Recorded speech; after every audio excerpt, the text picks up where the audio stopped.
Welcome to the Focus and Chill podcast, where we discuss productivity tactics that work for neurodiverse individuals. Every episode, we interview guests with lived experience of neurodiversity who also have a solid productivity and habit game, and pass the learnings on to you, our wise and benevolent audience. We're your hosts, Jeremy and Joey. I'm Joey, and I coach creatives to get moving on their most ambitious projects through the power of solid habits and strong focus. I'm also a perpetual student of psychology and perpetually on a quest to a one-armed chin-up. And I'm Jeremy, a neurospicy software developer turned startup founder, building the Focus Bear app to help people with ADHD and autism thrive at work. My cool party trick is leaving parties early so I can get to sleep in time for my 2-hour-long morning routine. The Focus and Chill podcast is brought to you by Focus Bear, a habit and productivity app that makes healthy habits and deep work the path of least resistance.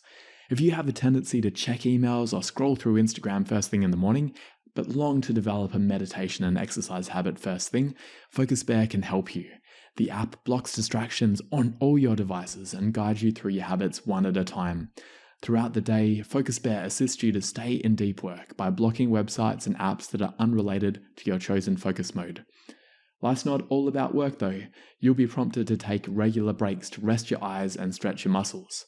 At the end of the day, Focus Bear helps you switch off. Work-related apps get hidden so you can unwind and sleep well. Check out the app by going to focusbear.io. Welcome to episode number 42 of the Focus and Chill podcast. Our guest today is Shane Thrapp. Shane is the founder of Creating Order from Chaos and an ADHD coach and business consultant. He works to empower people with ADHD to find their authentic selves and collaborates with companies on neurodivergent inclusivity and accommodations. He also works as the operations director at the non-profit Men's ADHD Support Group as a driving force furthering their mission of supporting men with ADHD. Welcome to the show, Shane. Thank you for having me on. I really appreciate it. Yeah, I'm really excited to talk to you. To start off with, can you tell us about your experience with ADHD? When did you realize you weren't neurotypical? I've always known I was different, right? I grew up in a very rural area of Texas, and it was really different for us because, I grew up on a farm, but I did not have any of those inclinations to do anything around a farm. And, I wanted to read. I loved reading. And I was very single-minded about reading. And I didn't get social cues very well. And I didn't develop at the same rate as everybody around me. I actually seemed to be smarter than a lot of my cousins and others. And it was just very different for me growing up, though.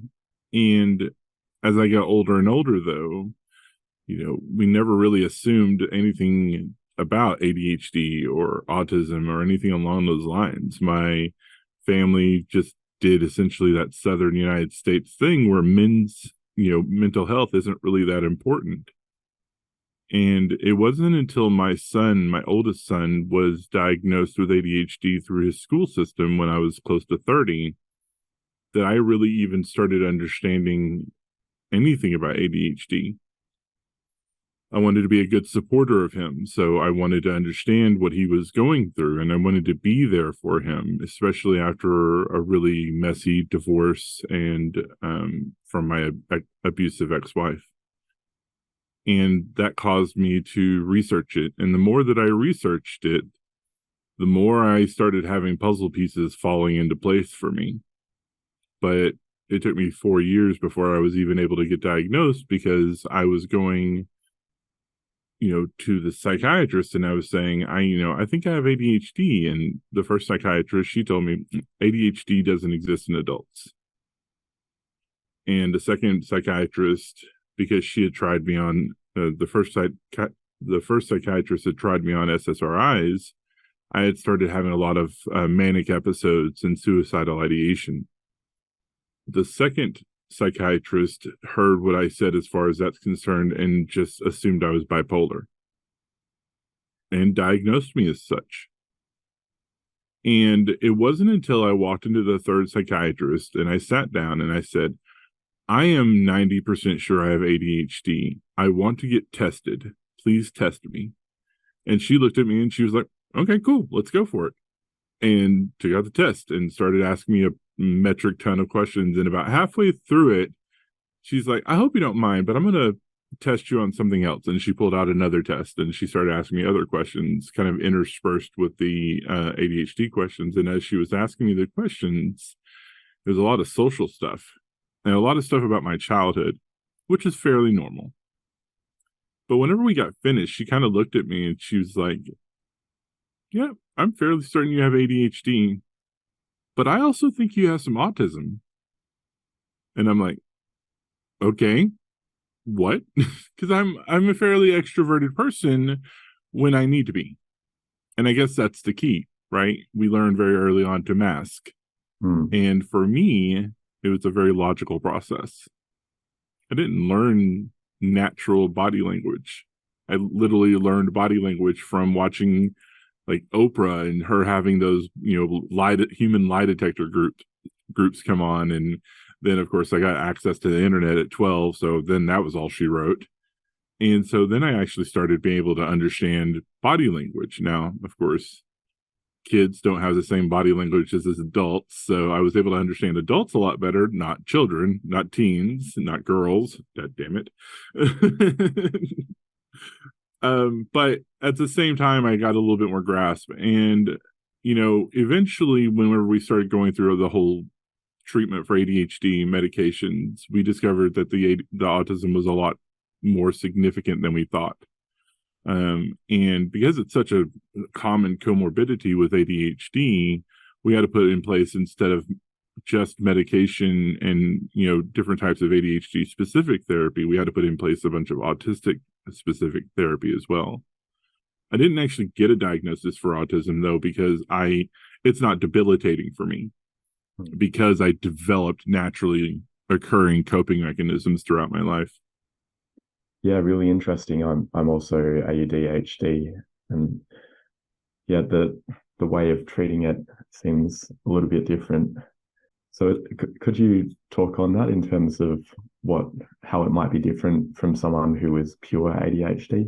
What things have you had to do differently? Or is it that the autism was mostly under control due to what you had already developed on your own?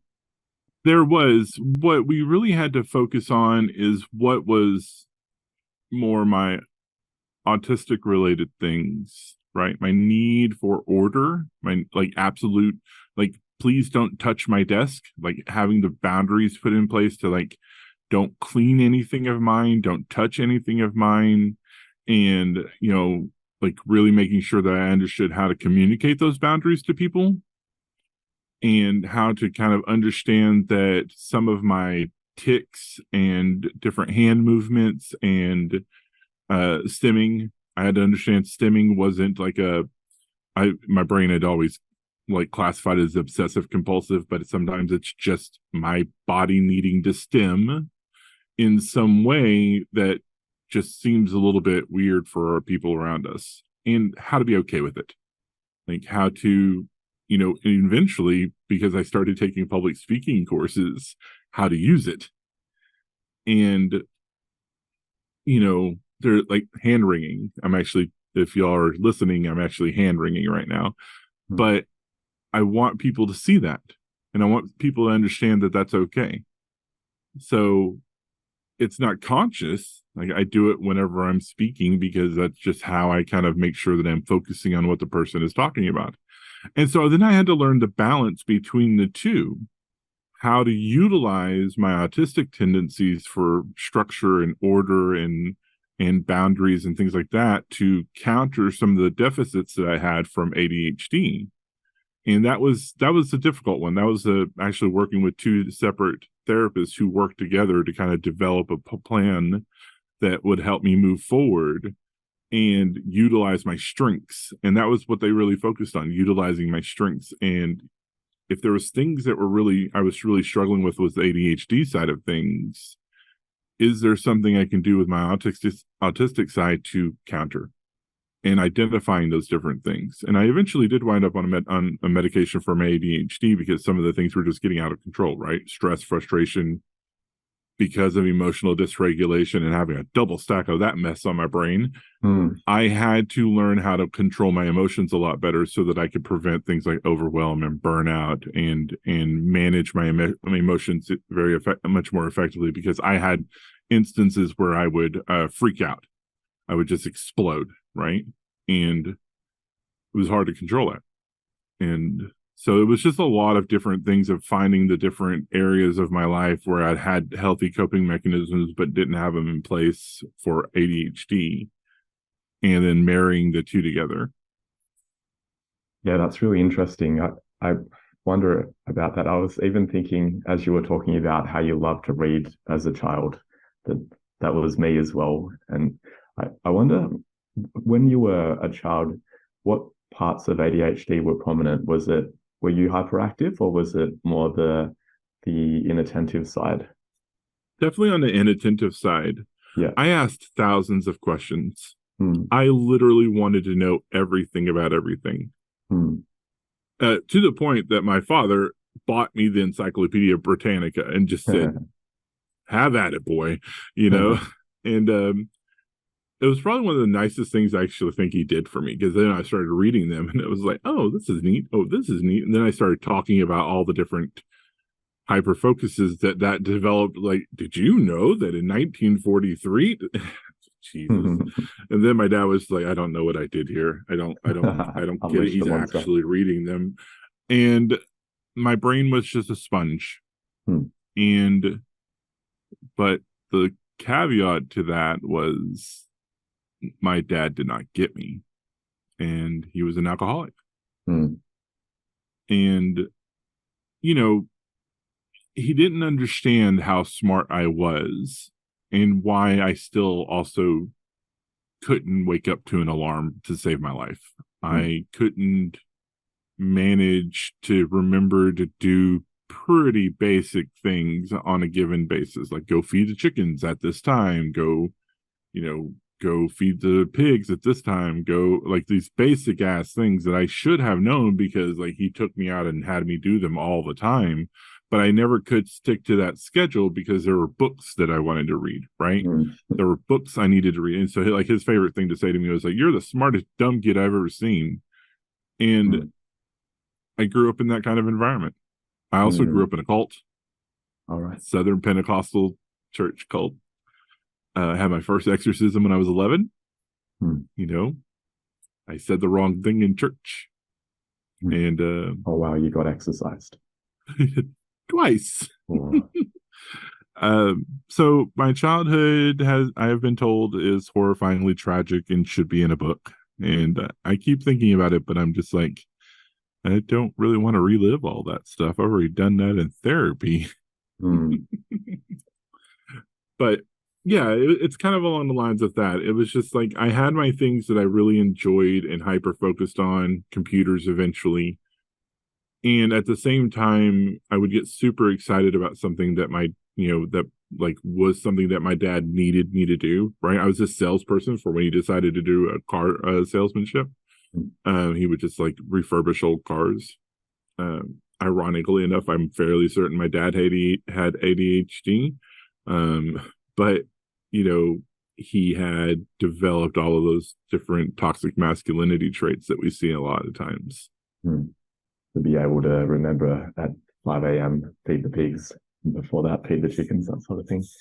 Yeah, I can really relate to that.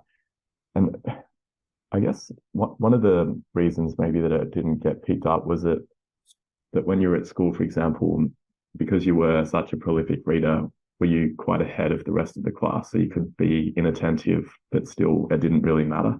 Yeah, that was the positive and bane of my existence. So because I was so far ahead of all of the other people when it came to anything that I needed to read, I would read the textbooks before the first 6 weeks were up. And then, especially if they gave us the list of textbooks before the class would even start, by the time summer was over, I'd already read them. And that meant that if my teachers were going to teach directly from the textbook, I didn't have to pay attention, which meant I could doodle and draw in my journal, or I could go to sleep, or I could, stare out in the window, or I could secretly read the books I actually wanted to read, or any list of things that would, let me do the things that I wanted, because then they would just give us a test based on the books, and my memory was so good when it came to trigger-based test questions that I would be able to answer most of the questions, and I would sit here and I'd take the test in 2 minutes and 30 seconds, and I would give it back to them. And they'd be like, "Are you done?" I'm like, "Yeah, I'm done." And they're like, and then they look at it and they go, "Oh, you made a 97. Well, darn. Which one? Oh, you got these numbers backwards. Oh, well, whoopsie. I knew it was something like that. My bad." I think the thing that tripped me up the most and what confused everybody was math. I was really good at basic math. Like when it came up to everything until we started getting into like decimals and fractions and started really screwing around with the mathematics and like pre-algebra, algebra, calculus, adding letters to the mess. I hated that. And so my teachers and my would talk about how smart I was, and then it would turn into, but he can't do anything advanced math to save his life. And unfortunately, my geometry teacher was my sister-in-law's sister. And so she would tell my parents, like, he's not going to make it through high school if he can't get his math grades up. So the beatings would commence again because my dad was kind of the mindset of, we'll beat the smart into you. So, yeah. Sound like a good Sorry, this got darker all of a sudden. I apologize, everyone. This is supposed to be a fun podcast. Well, it's important to talk about the real stuff, because I think it's probably not uncommon that the rest of the world doesn't understand us, and it's a pretty severe way that you were treated. Sorry to hear that. But it sounds like, later in life, you were talking about getting into computers, and it sounded like, was that how you started really being able to play to your strengths? Yeah, because I could be who I wanted on the computer, right? It's so much easier whenever you're able to type out your answers to somebody, if you're doing like AOL Instant Chat, or way back in the day, IRC, or, Yahoo chat rooms. It's so much easier to convey your thoughts when you're typing things out, because you have to slow them down to put them into the thing. Until I started learning how to type faster than I could speak. But whenever it came to that, though, I really started understanding that I had so much access to so much information. And again, just like with the, encyclopedias, I started absorbing it. And the more I learned about like body language, the more comfortable I got to being around social situations and being able to mask more effectively and be able to take these little pieces from the people who were popular around me and kind of integrate them into who I wanted people to perceive me as. And the learning the body language allowed me to take those mannerisms that I had learned from so many people and actually use them in effective ways. And it took me a long time to realize that somewhere along that way, I lost myself. I lost who I was. And that was one of the things that really I struggled with for a long time, especially once I got into this, situation where I didn't have school anymore and I wasn't going to college, and I was just kind of floundering out there in the wild blue yonder with no structure at all. And I didn't know who I was. So masking had gone too far at that stage. Yeah. And that's pretty common for a lot of people. In our men's group, we see this every day, where people who are just like, I'm lost and I don't know who I am. Yeah. 100%. Yeah, I think I can relate to that in my early 20s as well. I think I was really trying to be like the other kids and acting in a way that actually I didn't enjoy. What allowed you to let go of that? Ironically enough, it was just because I was a project manager. So like, for some reason, I just fell into I tended to wind up in management roles from 22 on to 25. And after I turned 25, I was really trying to figure out, like, I couldn't keep a job to save my life. I would do something to irritate somebody. I would tell a boss what they were doing was stupid. I would point out different flaws with the company. I would sit here and I'd do all these different things where I was just annoying. And I get it, right? Nobody wants the guy to come in who's been here for 5 days who starts sitting here saying, hey, there's 15 more efficient ways that you can do this thing. And then when something breaks, go, I told you so. And, you know, there was also just the boredom of the fact, right? Because I wouldn't just stay in my role and I would go out and hunt down all these problems. I would just get bored when my boss would be like, stop looking for stuff to fix and just do your job. And I couldn't stop that. And so I learned about a thing called project management. And project management was my savior in multiple different ways. And I started learning everything there was about project management, and I loved it. I loved the idea of taking all of this broken stuff and fixing it and then making it in order. Ironically enough, guess where my business name comes from? But I still started going, well, I can't stay at these jobs for 2-3 years at a time, or 4 years or 5 years. I'm definitely not going to ever retire. And I had an epiphany one day because I was talking to a headhunter, and she was like, you know, there's tons of project management jobs that are just like 3 months long, right? And I was like, there are? She goes, yeah, I've got a half dozen of them ready to go right now. I said, and so I kind of fell into that, and I started working short-term project management positions. And that's what my career turned into, was short-term 3 to 8 month long programs where I would go in, initiate the project, and then start building it out, all that creativity thing. And I would sit here and I would like take all that chaotic nature of the business that they were trying to do, and then find all the efficiencies moving forward. And since I wasn't working on me, I was working on somebody else's mess, I could do it. And I was good at it. And I was really good at it. And that just kind of turned into my role. That kind of turned into what I would do. I would be able to sit here and work 8 months out of a year, and then I would take 3 months off, and I'd work another 8 months out of a year, and I'd take 3 months off, and then kind of stagger it in there so that I was able to sit here and have another month off in between here and there. And that's kind of where my life started really going a lot better. And when I turned 28, after a pretty messy divorce, I had a therapist who was like, you know, I was really struggling because I was trying to find my identity. I was kind of just this like broken mess. And she's like, why don't you turn yourself into a project and just treat yourself like you would a client?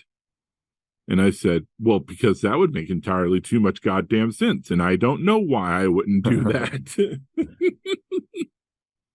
And that was it. That was the turnaround point. When I was 28, I started kind of just turning myself into this project where I needed to know who I was. And that started with trying to learn my values and understanding my strengths and understanding my weaknesses and figuring out my mindset and how to start moving around that, right? And so both with her help and as a therapist and kind of just my own ability to do research, I started doing it. And then I found out about ADHD, and I was like, well, shit, now we know. So then that's how the journey with ADHD comes into play. And did it become a bit of a special interest? Something that you did a lot of research? It did. Yeah. So that's the hyper-focus net that never stopped, by the way. I started learning about it when I was 30, and I've never stopped. I've watched Russell Barkley. I've watched Dr. Ned Hallowell. I've read all their books. I've kind of tracked like the different influencers as they came up. I started tracking the different research as it came out. I had RSS feeds for ADHD specifically, you know, back when that was the thing to do. And I just could not stop learning about it. I started learning about neurobiology. I started learning about neurochemistry. I started learning about, you know, psychological mental health things. I let myself become a scientist of ADHD. And all of it because I just needed to know.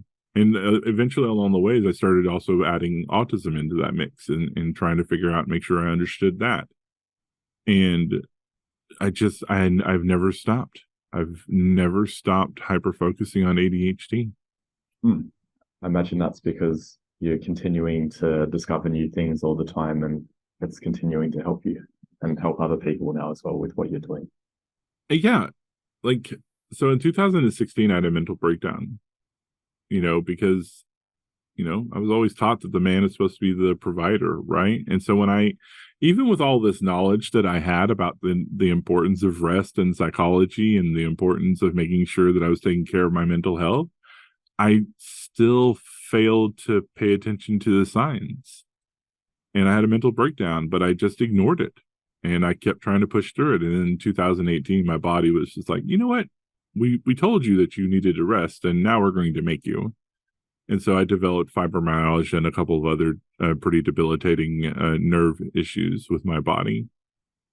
And that was the end of being a project manager for corporate America. Then in 2019, my wife told me we were going to have twins, and that was a whole nother animal. But my wife, after I met her when I was 30, she was a special needs teacher. And so she got it. And so she's actually been like the biggest reason why I am where I am today, because she's always supported me. Even when we were really confused, and at first I didn't know I had ADHD. Like I remember like going in there, and after like a year or so, I remember going in there and I was like, "Hey, I think I have ADHD." And she was like, "You didn't know you had ADHD?" And I was like, "No, I didn't know I had ADHD." She's like, "Yeah, 100%." And I was like, "How did you know?" She was like, "I read it on your dating profile." And I'm like, "Why do you say something?" She's like, "I just figured you're being a dude about it, and I just let you be." And so, yeah, I was like, "I wish you had said something." And she's like, I don't care." Like, so, but she's always like, once we actually had the diagnosis and everything, it just kind of changed things around on how she, talked to me about something. She understood like why I struggled with like morning routine and stuff like that. And she just kind of like went along with and helped me kind of develop those coping mechanisms that are absolutely necessary for managing ADHD. I'd love to talk about them. I wanted to ask as well about with the fibromyalgia, what allowed you to get out of that? Was it just lots of rest and it gradually got better? I'm still recovering. Burnout and overwhelm for people with ADHD is like a broken bone, right? Especially like a long-term, like over time kind of thing. Like overwhelm is like that sprained ankle, right? And you just like kind of ignore it and you keep walking on it, hoping it'll just kind of go away. We were taught real early on, like walk it off. That's the thing. Burnout is that broken bone. And, that's what happened to me in 2018. My body, the brain just said, "We're done, actually, just to let you know." And, I had a therapist and she was like, "Yeah, now you are fucked." And by the way, having a therapist tell you that, just like kind of disconcerting. But at the same time, it was kind of the wake up call I needed. Like I said, I'm still recovering. It's why, like, I couldn't be in corporate America anymore. I couldn't make that 9 to 5 thing work anymore. I had to be able to have so much more control over my time so that I could both make sure I'm prioritizing my family and being very efficient with the amount of time I have left to be effectively able to work and make money. And that's actually where the whole business came from. That's where the whole creating order from chaos consulting came from, because as a ADHD coach told me whenever I started going to see her, you have to lean into your strengths and understand how to utilize them. And my strengths are taking a chaotic mess and making something really cool and ordered out of it. And that's what I do with people. And that's what I do with businesses still. And that's what I do in anything I really touch, is I take this whole ordered mess and I just love processing it through. And I get to make my own hours. I get to work the schedule I need to work. I get to take weeks off if I need to. I get to utilize the rest that I absolutely have to have even 5 years after the breakdown. That's great. Do you want to talk more about the type of businesses that you help and the type of individuals? Yeah, primarily I work with people with ADHD between ages of 25 and 55. And, a lot of it is just helping them kind of going through, and, there's no cookie cutter solution for managing ADHD, especially when you throw in autism and PTSD and other issues like that, but there are commonalities in there where you can find those places where we put in place the routines and the rituals and the systems that they need with the external tools. And we start to develop the overall system that works for them as they kind of move forward. And it's very much like a project management plan. And we kind of develop an understanding of their values. We kind of develop an understanding of their strengths, and we kind of develop an accommodations list that they can put in place, both whether they're at home or if they're in business and things of that nature. And then we just kind of keep moving that forward with accountability and giving them permission to fail and telling them that it's okay, because that's our big issue, right? That fear of failure, because every time we failed, it was some sort of catastrophic issue. And so what we have to do is we have to put in place that ability to give permission to fail and work through that fear of failure so that they're able to reach out and grasp life and actually live life instead of living in fear. Now, as far as businesses is concerned, a lot of what I do is go in and tell them how they're doing everything is wrong. You've got permission, unlike the past times where they found it annoying. Now they find it valuable and they pay you for it. Right. A lot of it is just understanding why working from home for some people is so valuable and why it's absolutely catastrophic for others. And having the flexibility as a business to ask those questions and give the people permission to answer them honestly, right? It's giving them, them the understanding that some people are going to need blue lights. This sounds really super weird. Why do you need blue lights in your office? Or why do you need blue light filters in your office? Because some people need blue lights, and some people actually are hurt by blue light in the lights. And how to communicate that both as an employee and as an employer, how do we make sure that we're giving these people the accommodations they need, but not breaking the bank? Right? We can't give somebody a high-end mainframe because they need that kind of level of computing power to be able to process what they have. But at the same time, we can't make sure that the person has a solitary office so that they're able to not be distracted. Right? And then there's also the education about ADHD in general. It's one of the reasons why I do public speaking, is to educate people on what autistic ADHD can look like. And hopefully waking up those people who have it to go, oh, maybe I have ADHD and that's why my life has been what it is, because they don't show that person at work. They show the mask. And while they may be successful at work, they could be having catastrophic failures at home. Maybe they're stuck in abusive relationships like many of us are. Maybe they're dealing with depression or burnout or overwhelm, and they think that this is just the normal way it's supposed to be. And that's not it. Yeah, that's probably across the board in society. A lot of people putting on masks. Mm-hmm. I feel like we should do a part 2 and talk about relationships. I'd love to hear. I'm actually doing relationships tonight in the men's group in our weekly call. Oh, wow. And we're actually talking about relationships with families, spouses, and friendships. Awesome. Do you want to tell the audience about the support group? Yeah. So 3 years ago, the founder of the support group, his name is Mark Almodovar, decided that one of the things that he didn't see out there was a group that was dedicated to men's mental health support, specifically ADHD. And so he decided to launch a Facebook group on that. And it was fairly popular, but it wasn't until COVID hit whenever just kind of everything exploded. And people started recognizing that they had ADHD because they lost all those coping mechanisms that they had at work, and they were stuck in their house and they couldn't find themselves doing anything.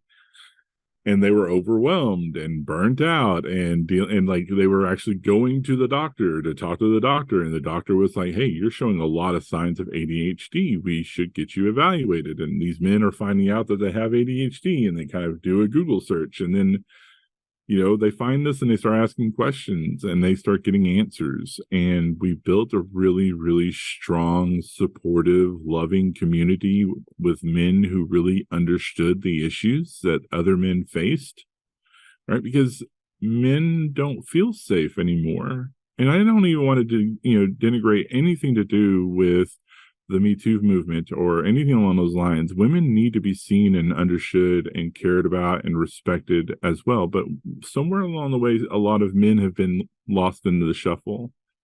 And they can't go into a co-ed group and talk about how their strateria has made them have erectile dysfunction. They literally get abused in the comment sections and made fun of for it, even by other men. And so we needed a place where men could go talk about those things, where they could feel safe enough to do so. And that's where the men's group really took off. And Mark brought me in 2 years now, and we've been building it. And then last year we decided to launch it as a nonprofit. And this year we're going to be featured at the International ADHD Conference talking about men's mental health and ADHD. Wonderful. And are there live events as well? Is that what you're doing tonight? Mm-hmm. We do a weekly call either at 2 p.m. or 6 p.m. Eastern on Zoom, where we talk about a specific subject, and we alternate weeks because, Europe, we want to make sure that y'all have the people in Ireland and the UK have access to it. And we've been kind of kicking around doing a third one where we can actually get like Australia and everything. But I'm like, guys, that's like 1 a.m. in the morning for me. Y'all got to get somebody from Australia to do those. I can't stay up that late. I can do afternoon. I cannot do early morning. That's not going to work. Yeah. But they're largely peer-to-peer support. Even us as coaches, we're there to kind of facilitate the conversation and keep it on track more than anything. Mine are obviously much more informative just because I'm a gigantic fucking nerd, and Mark's, when he does them, they're much more peer-to-peer support, talking through the different issues that people are facing and dealing with. Hi there, Focus and Chillers. Are you ready to supercharge your knowledge in the realms of creativity, tech, and psychology? Come check out my fortnightly newsletter. In each edition, you'll get quick wins and actionable takeaways that you can put into practice right away. If this sounds like you, I'd love to have you as a reader. Subscribe for your fortnightly dose of insights. The link is in the show notes. And now, let's get back to the show. Before you were talking about you'd work for 8 months and then take 3 months off. What do you do in your off time? What type of hobbies do you enjoy?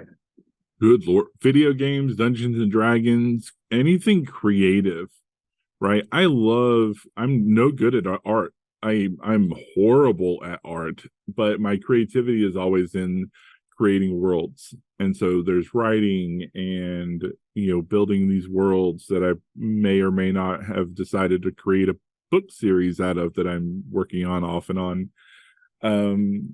Developing these Dungeons and Dragons games, becoming a paid DM at one point. That's a paid dungeon master, not the kinky kind, by the way, y'all. And I would, I love doing that kind of stuff. And then along the way, it's also, board games and just a large chunk of reading. I read so much. And then, of course, video games. Cyberpunk 2077 just dropped the new DLC. And so I'm like, yeah, buddy, let's work that one out. Because I've got one of the 3 types of players that I literally saved for this, for whenever they drop new DLC was now I'm going to be playing the Corpo person. And so then Starfield came out, and I was wrapped up in that. I'm a gigantic video game nerd. I love RPGs. I love anything that lets me develop in the world and kind of things along those lines. So yeah, that's a lot of my downtime. Playing with my kids is a big one too. They're 4 years old now, so they're pretty amazing. And so playing with them is pretty awesome as well. Great. earlier you talked about morning routines and rituals. What do you try and do? I have a very annoying alarm clock. So I have an alarm clock, and it's called Alarm Clock Extreme, with an X, not an EX. And I had to put it in place a long time ago, and I've been using it for years now. But essentially, it's an alarm clock that's on my phone that does not let me turn it off with a swipe. I literally have to do a math equation. And as we talked about earlier, I am bad at math.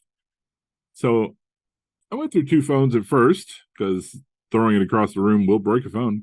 But eventually it started working. And having to do that, really utilized some of the things that we have to do. We have to make an external tool that works for us, work for us, and then respect it. From there, I have to get up and I also have to scan a barcode that's on my window or that's on my mirror where my medication's at. And so now I'm over my medication and I take my medication. And so my morning routine is pretty structured in that manner where I have to do certain things to get my phone to leave me the fuck alone. And, of course, Alexa comes along at about 9:30 a.m. and she's like, just to remind you, check your task calendar and your today's appointments. And having her tell me that versus my wife having to tell me that has saved my marriage, because I can yell at Alexa. I can't yell at my wife because she watches way too many murder movies, and I'm fairly certain they'll never find my body because I'm a little bit introverted, as she has lovingly told me a couple of times. But yeah, that's my morning routine is like I wake up, I do my morning stuff, I stare at the wall, my alarm goes off, I do the stuff it tells me to do. But that's the kind of external tools that we have to have in order for us to be able to stay within the moment and not get lost in staring at a wall for 3 hours. Because that can happen because we have time blindness. And Yep. So I can relate. Have to do very similar things. Are there other things after you scan the barcode on the mirror? I just kind of making sure that I spend time being mindful, right? Just actually being in that moment. Some meditation, some journaling, the kind of stuff that if something's really bothering me, I kind of put it down in my journal and then I email it to my therapist so that they're able to sit here and take a look at it and have a direction to go when we go to therapy. I think that's one of the coolest things about my journaling. I don't journal every day. I don't do that mess up, but I do have these like brain dumps where I just kind of essentially dump it out, especially at night whenever my brain's doing that thing where it's going 1,000 miles a second. I just brain dump all that into the thing. And if there's anything valuable in there the next morning, I'll send it to my therapist. And I was like, hey, I can't get my brain off my dad passing away, or I can't get my brain off this one time when my uncle whipped me with a bullwhip. I can't get my brain off this girl that I was dating, 15 years ago and like happened to pop up on my Facebook. And like, I'm happily married, but at the same time, I'm like, won't go away. Right. And so like having this ability to kind of have that kind of tool to be able to then give that to my therapist really helps me save the time, because my therapist always goes, so how have you been lately? And right. Instead of me going, I've been fine, because like right now at that moment I am fine. But I completely forget about the 15 times in the past 2 weeks where I've like had these weird anxiety attacks or panic attacks. And so having that kind of journal and me being very intentional with it to send it to her, it's very easy for her to go, hey, you've talked about a couple of things here that sounds like there's some unprocessed trauma that we need to readdress. What is it doing to you? Or like you seem to be stressing a lot about work. What's going on with work and where do we need to go with that? And I think with that, and then having it, that turn into then me looking at my tasks and my calendar and making sure I'm paying attention to those appointments that I have has been one of the biggest keys to managing my ADHD. And then, of course, in the evening, my Alexa goes off again and reminds me to look at it again so that I can check off and add to all the different tasks that I did, even if they weren't on my task list. And so that's kind of like my overall schedule for the day. Outside of that, it's just a free-for-all for whoever scheduled my time. Yeah, that's so important for me as well, just actually looking at my calendar, because otherwise I I forget about everything. That's probably a major productivity tactic. What other things do you do to optimize your productivity when you're working? Remember to rest. That's the biggest one right there. Is like I don't just like, hey, I'm tired, I'm gonna rest.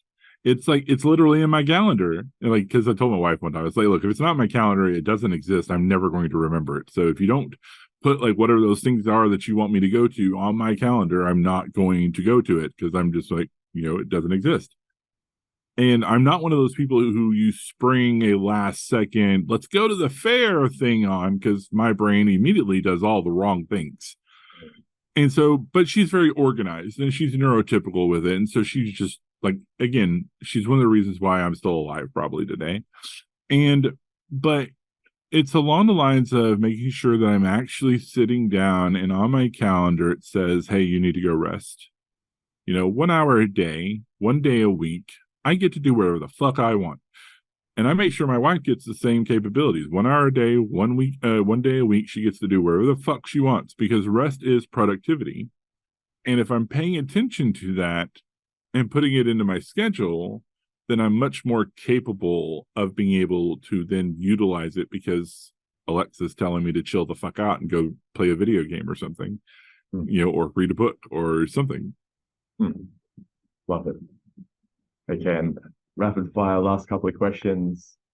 One habit you'd like to remove from your life? Man, remove from my life? Or that you have removed from your life in the past? Have removed marijuana. I removed marijuana. Very quickly, yes, I hear a lot of y'all out there, marijuana makes me feel better. Yes, it does, but the strains that are out there now with the quantity of THC percentages in them are just aggravating the living shit out of your ADHD symptoms and making them significantly worse, because they affect executive function, memory, motivation, and all those different things. The only thing that's really helping you in marijuana is the CBD content. And if you're seeing a lot of effects of marijuana helping you, it's probably because you have high CBD content in your marijuana. It's the THC that's fucking you over. And, for a very, very, very small percentage, it may help overall, but for the most part, all you're doing is like shooting yourself in the foot with a broken ankle. Powerful words. In terms of resources that you find most helpful, there's probably books, or is it more blogs that you'd recommend? People, community, working. Like I think that's one of the things I love about the men's ADHD support group is the community there, and getting it real-time feedback from people who give a shit and actually can help you process through what you're dealing with. Therapy. And then it's not just books, though. It's understanding what your learning style is and like the combination of the different types and everything. And then if you're an auditory or visual, or and you need to listen to something, listening to it, like there's a thing called habit stacking. Listen to a podcast or an audio book or anything about ADHD while you're cleaning, right? You're going to absorb the information, right? Or make sure that you're kind of just finding the way that you love to communicate and understand ADHD and then using it. I'm a back and forth talker. I love, having a conversation with somebody who gets it, and then we can go nerd out on it, and then us learn and me learn. Yeah, I love that tactic of combining cleaning, which I don't like doing, with listening to a podcast, which I do like doing. Great suggestion there. Is the best way for people to connect with you via your website? Yeah. Checking out my website, www.creatingorderfromchaos.com, is the best way ever. But you can also find me literally on every social media at Creating Order from Chaos, except for Twitter. It's just Order from Chaos because Twitter's stupid. And you can also find me at the Men's ADHD Support Group. I'm very active in there. I am the operations director, so I'm one of the driving cogs in the machine of a entirely ADHD ran nonprofit organization, and you can just imagine how much fun that is. But I imagine it probably works okay because people are passionate about it. I think the challenge is when we're asked to do things we don't care about, then we don't do it well. But They are absolutely passionate about the things that they're passionate about, which may not be in line with the project management plan I have in place. Love it. Do you have any final words or asks for the audience? I'm actually working out a new program where I'm going to start taking on some group coaching.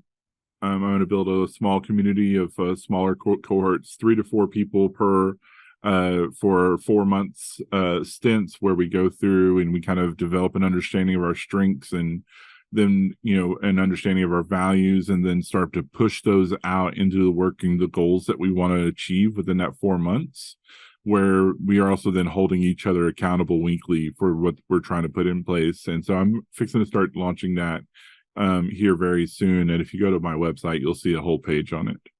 Awesome. Well, if you do it in Australian-friendly hours, might get some of the Australian listeners on. Yeah, if you give me some Australian people, I will stay up until 1 fucking a.m. in the morning to have a conversation with y'all. Now is not terrible. Well, it's been great having you on the show, Shane. Thanks a lot for sharing everything. And I could really relate with a lot of what you were sharing, especially in those early years. Glad you're helping everyone. I'm having a lot of fun doing what I do, so I appreciate coming on this. Thank you so much. Thanks for tuning in to this episode of the Focus and Chill podcast. To listen to other episodes, jump onto podcast.focusbear.io. If you'd like to be a guest on the show, or you know someone who'd be a good fit, email us at team@focusbear.io. Otherwise, stay focused, stay chilled, and peace out.